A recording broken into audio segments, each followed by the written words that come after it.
بسم الله الرحمن الرحيم. ازيكم يا حبايب قلبي؟ عاملين ايه؟ يا رب تكونوا بخير. صباح الفل او مساء الفل على اختي وحبيبتي وامي اللي بتتابعني. وحشتوني كمان مره، وحشتوني. نزلت اشتريت طلبات الشهر لان البيت عندي فاضي خالص، فقررت انزل اشتري كل الحاجات اللي ناقصاني. يعني انتوا عارفين بقى احنا داخلين على عيد، كل سنه وانتم طيبين. فقلت انزل اشتري الحاجات علشان خاطر يبقى كل حاجه موجوده عندي في البيت. فتعالي نبدا ونسمي الله ونصلي على الرسول عليه افضل الصلاه والسلام، وحطي اللايك بتاعك واقول لك على كل حاجه بالاسعار وبالعروض. وكمان انتوا عارفين اللي انا بروح اشتري من مكان جمله الجمله، سوبر ماركت جمله الجمله بصراحه يعني، فبيريحني جدا. فتعالي نشوف الاسعار النهارده ايه، وكمان كل حاجه انا جبتها اسعار عاليه. في حاجات تانية في الارض بس هوريكم اللي قدامي دوت دلوقتي، وبعد كده نطلع الفرق. طبعا اول حاجه جبتها هي الزيت. الزيت الزيت اللي هو زيت سمارت ده، علشان خاطر يبقى موجود عندي. جبت 5 ازايز زيت. طبعا الزيت ده انا بستخدمه للقليه، بيكون حلو قوي. ما لقيتش هناك زيت حلوه غير الازازه اللي هي الوزن ال700. انا بحب الكيلو، بس ما لقيتش غير الوزن ال700. فقلت ايه، خلاص بما اني هاخد وزن 700 فخليني اللي انا اجيب الايه الارخص شويه. الزيت دوت سعره 41 جنيه. الازازه سعرها 41 جنيه، بصراحه كويسه يعني. دي اول حاجه طبعا انا جبتها وكنت نازله علشانها، انتوا عارفين. جبت بعد كده بقى الايه ده ايه ده، ملح. لقيت في ملح الخير اللي احنا على طول متعودين عليه وبنجيبه مع بعض، لكن المره دي لقيت في ملح اسمه ملح المائده. معرفش هل هو حلو ولا لا، فقررت ان انا اجيب كيسين كده اجربهم. الكيس كبير نص كيلو، 500 ملي او 500 جرام يعني، او ملي يعني سوائل، لكن جرام يعني حاجه كده كتله. المهم 500 جرام يعني نص كيلو. الكيس تقريبا عامل 2 جنيه ونص. الكيس عامل كام يا بنتي يا هبه؟ سوري خليكي معايا.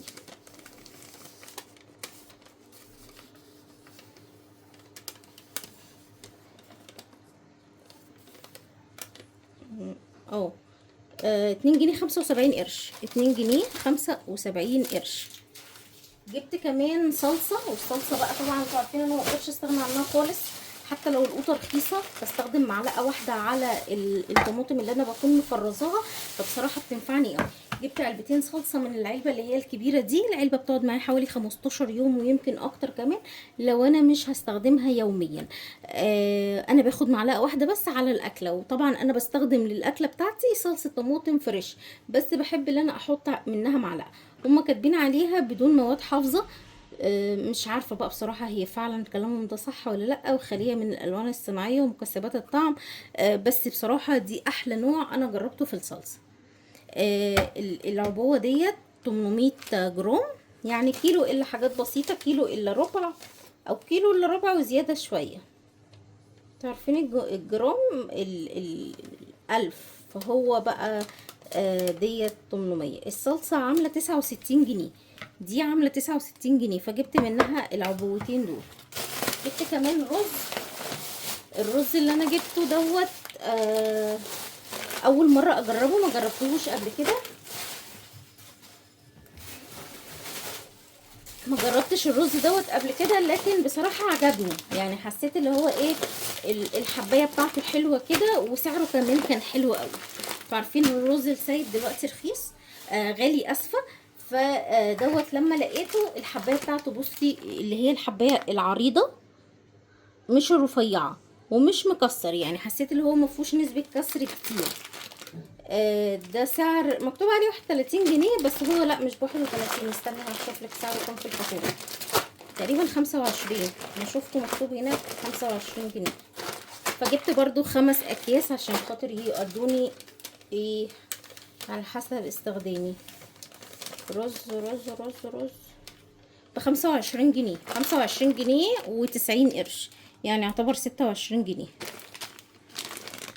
اول مره اجرب النوع دوت، الله اعلم بقى هيبقى حلو ولا لا، الله المستعان. كاتبين عليه الطريقه، كاتبلك الطريقه. ضع 2 كوب من الرز. لا ماشي، هحط قد ايه ميه؟ ضافي 2 كوب ونص من الميه المغليه. يعني كوبايتين الرز هياخدوا كوبايتين ونص ميه، يعني الكوبايتين زياده نص كوبايه ميه واحده. تمام، عشان الرز اصلا بياخد على الكوبايه الواحده كوبايه ونص ميه، دي الكوبايه الواحده بتاخد كوبايه وربع ميه. جبت بعد كده بقى مكرونه. المكرونه اللي انا جبتها مكرونه ملكه. جبت نوع تاني هوريه لكم دلوقتي. بصوا انا حاولت على قد ما اقدر ان انا اجيب من كل حاجه 2 علشان خاطر ايه، او 2 كيلو علشان خاطر تبقى موجوده عندي. جبت المكرونه اللي هي الخواتم ديت، جبت 2 كيلو.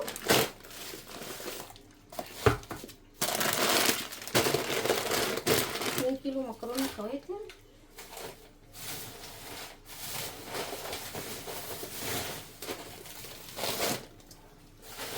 طلع لكم شنط المكرونه كلها وبعد كده نشوف احنا الاسعار ايه.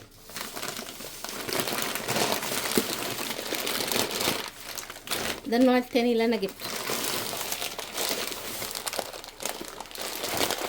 جبت كمان المكرونه اللي هي المرمريه بتاعه الكشري الصغيره دي، ما لقيتش الهلاليه، انا بحب الهلاليه قوي بس ما لقيتهاش موجوده، طبعا ديت بديلها. يعني الهلاليه انا بعملها مبكبكه بتطلع حلوه قوي، دي كمان برضو لما بتتعمل مبكبكه بتطلع حلوه وبستخدمها للكشري، فجبت منها 2 برضو.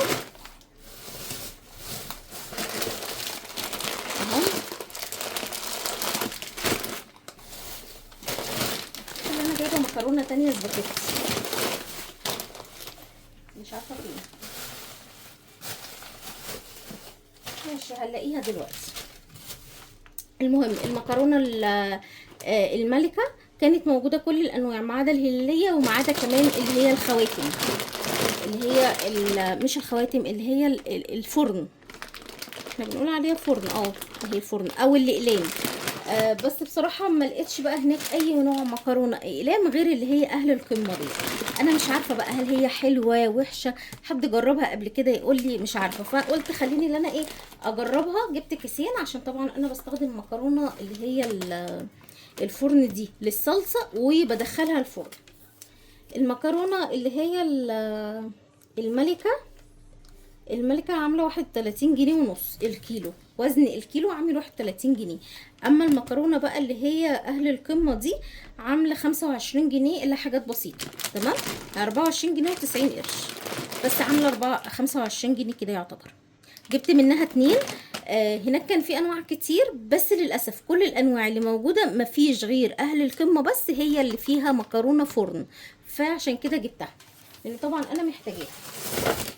جبت كمان زيت، عارفين انا بعمل الفول في البيت وطبعا بحط عليه زيت للولاد من السلايد او بحط على الجبنه القريش، فبصراحه الزيت ده بيريحني قوي هو عافيه. جبت كمان خل. ازازه الزيت ديت وزنها 800 ملي، عامله كام بقى؟ 81 جنيه. ازازه الزيت دي عامله 81 جنيه، وازازه الخل ديت عامله 12 جنيه. النوع ده انا ما جربتوش قبل كده، ما كانش هناك غير هو دوت بس اللي موجود، فقلت اجيبه. جبت كمان علبه سمنه عشان محتاجاها، انا عندي سمنه بلدي الحمد لله، بس كنت محتاجه السمنه الروابي دي عشان بعمل بيها شويه وصفات كده، انا محتاجه السمنه دي في بعض الوصفات، فجبت العلبه دي عامله 150 جنيه.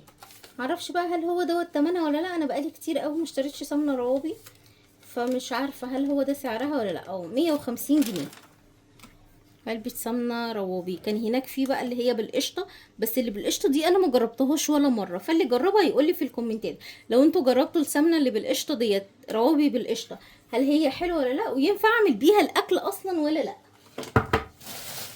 جبت كمان شوية حاجات بقى رفيع كده، مش رفيع ولا اي حاجة، بس حاجات كده ايه هي حجمها صغير لكن استخدامها كتير.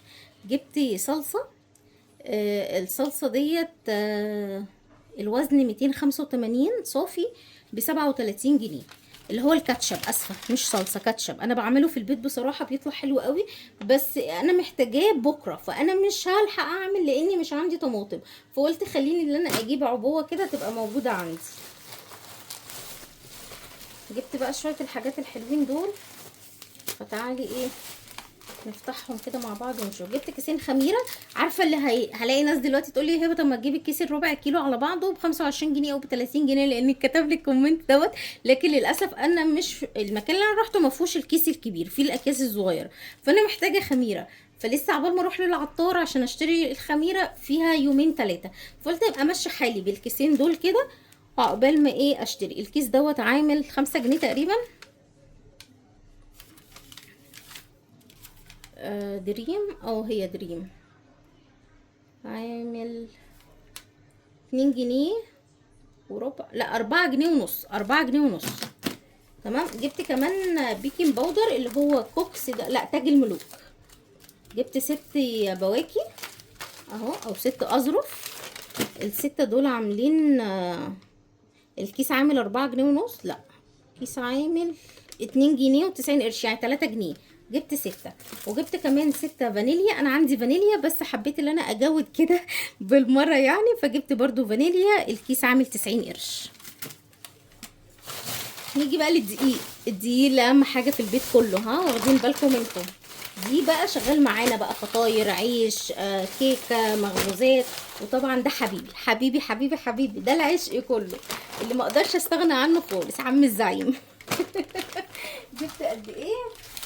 جبت 5 كيلو، 5 اكياس يعني، علشان خاطر يبقى موجود عندي طول الشهر. انتوا عارفين انا بستخدم دي كتير جدا، بعمل بيه وصفات وبعمل بيه مخبوزات للولاد، بما ان كمان خلاص خدنا الاجازه فقاعدين بقى في البيت، فعايزين بقى كل شويه ايه رايحين النادي، بدل ما نجيب حاجات من الفرن لا احنا نعمل شويه بوريك، قرصتين بالسكر والقرفه، ناخدهم معانا. الحاجات الحلوه دي نعمل ميني بيتزا ناخدها معانا، نعمل بيتزا كبيره ونقطعها وهكذا بقى. فالدقيق دوت حلو قوي. سعره كام بقى؟ انا مش عارفه، انا ما بصيتش اصلا على سعره وانا بجيبه لان هو ما بيبقاش غالي اصلا، بيبقى في حدود 20 مثلا. دقيق زعيم 18 جنيه ونص، 18 جنيه ونص. بصراحه حلو جدا يا جماعه. لو لقيتوه في اي سوبر ماركت وخايفه تجيبيه هاتيه على ضمانتي، ممتاز ممتاز ممتاز ممتاز. بعمل بيه كل حاجه، كل المخبوزات اللي على الصفحه او على القناه بالدقيق الزعيم. يمكن دقيق الاطيب جربته الشهر اللي فات وكان برضو ممتاز معايا، لكن برضو ما لقيتهوش، فلما لقيت دوت رجعت له تاني. جبت 5 كيلو زي ما انتم شايفين كده. جبت كمان ايه، استنوا بس عشان الشنطه دي تقيله شويه.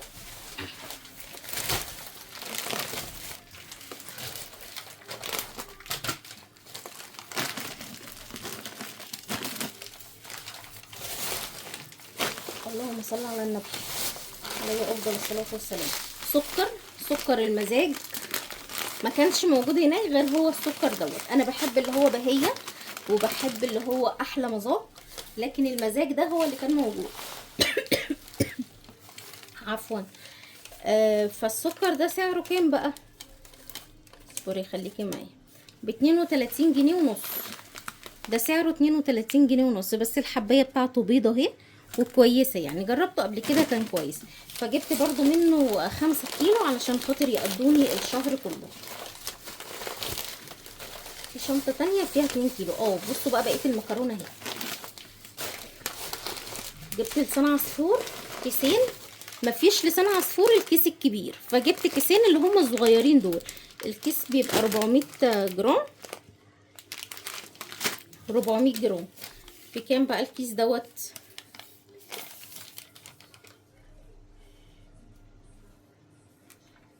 الكيس دوت عامل 13 جنيه ونص.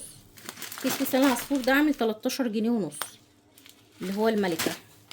انا بحب اللي هو لسان العصفور اللي بتبقى الحبايه بتاعته صغيره، اللي بتبقى كبيره دي بيتعمل بيها الطواجن، لكن الصغيره دي بيبقى للشوربه. جبت كمان مكرونه اللي هي الاسباجيتي الملكه برضو، بس جبت اللي هي الوزن الكيلو، نفس سعر الاكياس التانية، نفس سعر الاكياس دي. تمام. فجبت منها كيسين. الاسباجيتي دي بتبقى خطيره، دي العشق بقى يا جماعه بالنسبه لي. انا بالنسبه لي كهبه مكرونه اسباجيتي، بس طبعا ما بقولش المكرونه التانية لا يعني، بس بتبقى حلوه قوي بصراحه في الصلصه. فجبت منها 2 كيلو. جبت ايه تاني؟ جبت جيلي عشان الولاد، انا عندي جيلي هنا، جيلي فراوله بس وجيلي اناناس. فجبت واحد بس فراوله، تمام. اللي عندي 3، العبوه الكبيره اللي فيها 3. فطبعا انتوا عارفين الجو بيبقى حر، فبيبقى عايزين جيلي كتير. فطبعا جبت دوت عشان اعمل منه ايس كريم اهو. كوكس بكام بقى؟ جيلي كوكس دوت، اللهم صل على النبي عليه افضل الصلاه والسلام، ب 12 جنيه ونص. ده سعره 12 جنيه ونص. كان في ماركه هناك غريبه كده سعرها 16 جنيه، بس استغلتها وقلت خليني اعمل اللي انا اعرفه، مع اني قلت يمكن الجوده بتاعتها تبقى احلى، بس مش عارفه، استغلتها بصراحه. جبت كمان دريم مانجا، عشان ما كانش هناك كوكس مانجا، ما كانش فيه غير دريم بس، ودريم عامل 11 جنيه. دريم ارخص من كوكس، بس كوكس ما فيش غير فراوله، تمام. دريم في كل القطع. جبت كمان صابون. بص انا ما اشتريتش حاجات للمنظفات كتير، لان حاجات المنظفات انا لسه كنت جايباها من 10 ايام كده او 15 يوم، مش فاكره قوي، بس من اسبوعين. فجبت بقى اللي هو الصابون بتاع الحمام دوت كومين. دي سعرها كام بقى الصابونه ديت؟ ب 14 جنيه ونص. دي سعرها 14 ونص. بصوا بقى جبت ايه؟ جبت صابون، بس الصابون المواعين اللي انا جبته المره دي مختلف عن اللي انا بجيبه كل مره. شيل الصابون من هنا عشان الريحه. جبت صابون مواعين سيترس، اول مره اشوفه ولقيته بصراحه سعره حلو ووزنه احلى، فقررت ان انا اجيبه يعني. بصوا انتوا عارفين شركه سيترس اللي هي بتاعه مزيل الدهون، اللي هو البخاخ ده، مش عارفه عندي ولا لا.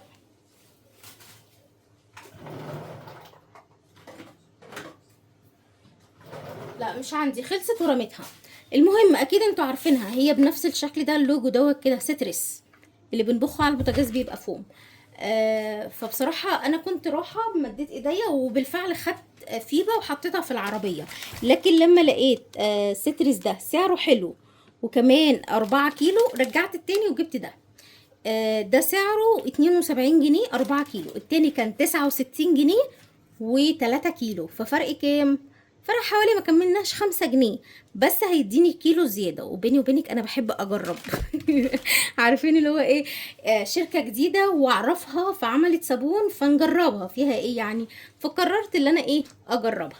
هنفتحها كده مع بعض ونشوف الريحة من جوه اخبارها ايه، والجودة طبعا هقول لكم في الفيديوهات. اولا هو لونه اخضر، التقفيل بتاعه كويس، جامدة،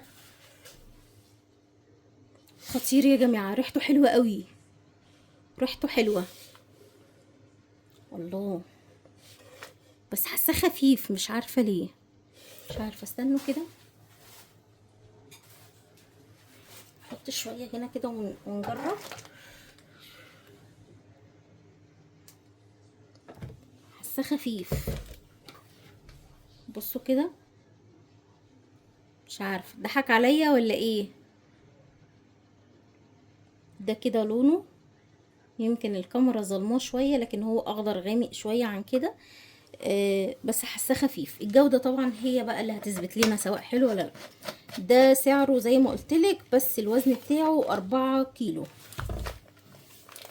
كنت الاول مرة بشوفه. يضيف نقطة واحدة على الاسفنجة بدون تخفيف، يقضي على القضاء اصعب الدهون.